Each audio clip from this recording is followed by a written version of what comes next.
The port is quite good. Yes, quite good. Indeed. Most certainly. What year is it? 51? Ah, Delectable. indeed. Yes.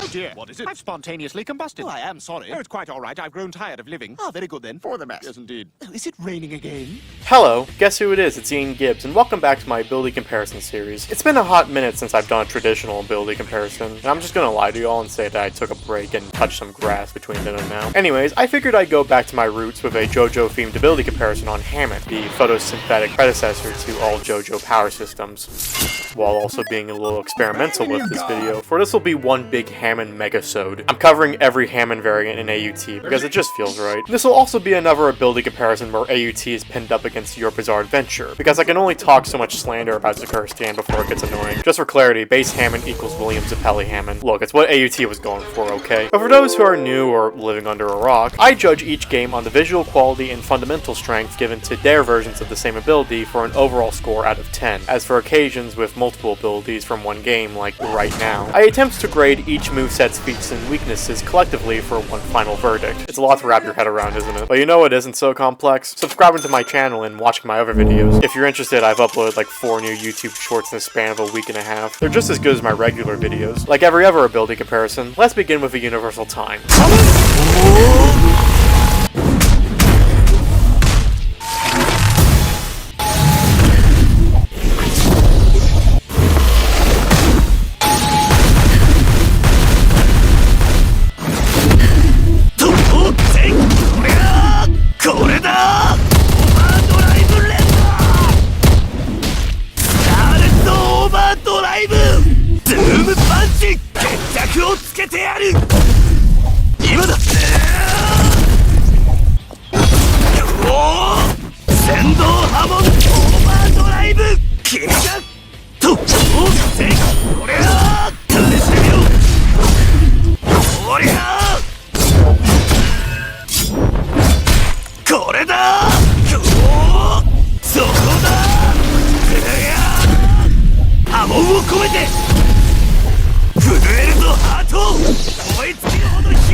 And that's AUT's Hamon. Well, first of all, good God. Second off, I apologize if I miss anything in this part of the video. I'm covering like 20 moves per ability here. Okay, so the Hamon effects throughout are quite fortissimo. They have the bright and electric energy that Hamon and JoJo is known for, not to mention how they're complemented with some particle design that add more cinematic depth. Especially in Jonathan's case, like he just dusts up the entire place with every move. Speaking of moves, they stand out a lot here too. Base Hamon is a quaint display of its power system's strength, though a little clunky looking. Also, it's implied that base Hamon is supposed to resemble William Zappelli's fighting style, hence the direct comparison to YBA's counterpart. Not that I'm saying that the moves themselves aren't cool on their own, but I know for a fact that this Hamon master has executed some more striking attacks before getting striked. Yeah, this thing is base in every sense of the word, just a mix of close-ranged rushdown moves that have intentionally average startups for either situational combat or a reason to evolve it. Although you can oddly perform a Sakura Stan having combo here, since everything including the M1s provide enough hit stun to do so. Things start to pick up with Jonathan's Hamon. Don't ask about the new fit. I had to give someone 100 crack fists during production. Alongside the aforementioned air pollution, this moveset is just one big Jonathan Joestar gallery. Scarlet, Zoom, Sendo, an entire frickin' pluck moveset. The AUT developers just show off here under the guise of a very aggressive character attitude. I say that because Jonathan was designed with absolutely no chill in contrast to his more gentlemanly composure in modern JoJo games. I mean, that anger is warranted, so good for him. Side note, these moves look vaguely familiar. Like there might have been a One Piece inspired universal skin for Jonathan's Hamon in the works a while ago. Back on topic, this aggression continues into the all-rounder powerhouse that is Jonathan's playstyle. There's a lot of stuff that compromises your opponent's zoning measures and health, but there's also a lot of slow startups. This thing is more about intervallic heavy damage and situational combat, at least with its normal moves. Pluck is a different story. Looks slow, but that's your first mistake. Minimal ragdolling moves, a good amount of hyper armor, and a lot of hit stun to perform dragged out combos. Space Hamon taught you well, it seems. Well, that was an eloquent, well-rounded ability. Oh god, it's Joseph's Hamon. So there's an equal visual distribution of the street fighting, Hamon discharging, and random BS summoning we all know and love this guy for. There's some neat touches here and there, like the Coke move. I'm from the land of Coca-Cola, so I approve of this. Screw Coca-Cola AI, by the way. But there's not as much oomph as there was with Jonathan's Hamon. Gotta love seeing your benefits. There ain't even a your next line counter move, which has irritated me to the point of getting a counter sub power for this thing. Now, Joseph's playstyle is probably the most situational out of the free AUT Hamon specs. Sure, it's an all-rounder with healing and a primo AoE move, but about half of the moves ragdoll and have starve slightly faster than base Hamons, though not as much hit stun abuse. So PvP with Joseph's Hamon is likely just ragdolling opponents away in order to zone them right. Here's a little lesson in trickery. I haven't mentioned one key component of this moveset, hyper armor. I'm not exactly sure whose idea it was to give hyper armor to Joseph's abusable hard-hitting attacks, but the whole brute force problem-solving game plan is beautiful in a way. Don't believe me? I actually recorded a match against an Ultimate Lifeform player. It was just hyper armor after hyper armor after.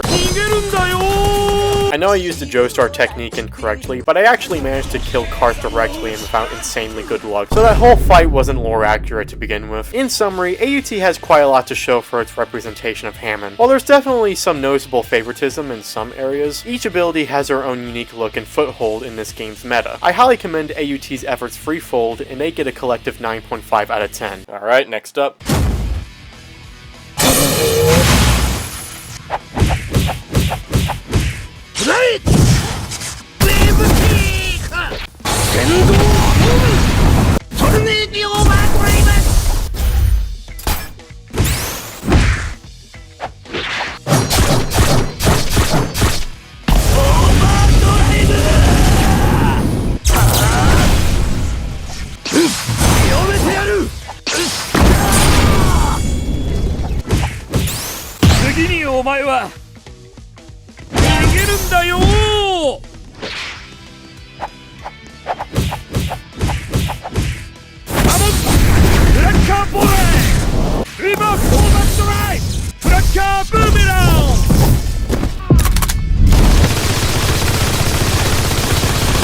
And that's YBA's Hamon. This will probably be the only time I'm happy for extremely small movesets because compiling AUT was brutal. They're sized as such because they're classified as this game's sub-powers, many abilities that you're able to mix and match with larger stand powers in a game that emphasizes stats and synergy more than strategic combat. It should be noted that I don't examine which movesets work better with other movesets because these videos are long enough. Luckily for your attention spans and my will to live, I can easily cover everything about YBA's Hamon specs concurrently in a short amount of time. The overall ripple effects are similar to AUT's, that is to say I like them, but it all has a more condensed yellow electric motif. Gotta say the sound design is top notch. William Zappelli's Hamon is actually directly inspired from William Zappelli, God save my laptop, and its moves are a brief synopsis of his more recognizable attacks. They're flashy, but they're also really quick paced, a theme that will trend with all of YBA's sub-powers. No joke, Jonathan's Hamon only has two moves on its own, Sunlight Yellow and Scarlet. They both look really nice, but they end just too dang fast to not feel rushed. You gain two new moves when you're holding a sword or a long weapon, pretty self-explanatory. These are moves that definitely work better with the fast nature of these sub-powers. Metal Silver suffices, though Luck and Pluck is perfect in both a visual and utility sense. Joseph's Hamon is probably my favorite moveset in terms of looks. Everything just feels different here, from how the ripple effects flow to how well the moves fit compacted into 3-second animations. It's also just a more characterized take on Hamon in general. They even crammed in secret technique in your next line as passives, and this is a Tommy gun. Definitely better than AUT's, well, mostly everything for Joseph. I kid you not when I tell you that I can summarize the playstyle of everything here in one sentence. 50 to 75% of these movesets only have attacks that are cancelable, blockable, and or just ragdoll opponents. Of course, there's Joseph's passives and the damage slice defense buffs you receive when charging your Hamon meter that both diminishes over time and when using moves, but fills back up after successful hits. By the way, Jonathan doesn't have a Hamon meter in exchange for a sturdier build similar to Tekken's Rage mechanic. Really, the primary reason you get any sub-power in YBA is for the added buffs and passives rather than the actual moves, considering how M1s are practically useless other than for pressure or extra damage. Combos with the Hamon sub-powers are at most free attacks immediately after one another. The situational combat is real with these specs, however. Look, I'm not denying that the moves for Sapelli, Jonathan, and Joseph are weak or anything. They undoubtedly do have their strengths in the right circumstances. They just don't work efficiently within individual movesets. So you gotta employ the assistance of a stand to get some synergy going, but then you have to worry about skill tree points and whether they should only be spent on the stat-related upgrades offered from these sub-powers and not their gimmicky attacks, and you probably get why I don't talk about stuff beyond the abilities in question. To put it bluntly, YBA's Hamon abilities are comparable to that of bite-sized candies. Delectable sensations that are isolated in their own wrapping and over in essentially one bite. That's the philosophical side of me talking, though there's not really much to say about sub-powers in YBA, and I'm writing this at around 3 AM. While nice looking, they're all just moves in little to no tandem with one another that are encompassed by the stat buff centerpieces, so I'm going to leave the score at an 8.5 out of 10, meaning that AUT has a definitive Hamon movesets, my bad, it's been a long year already, forgive me.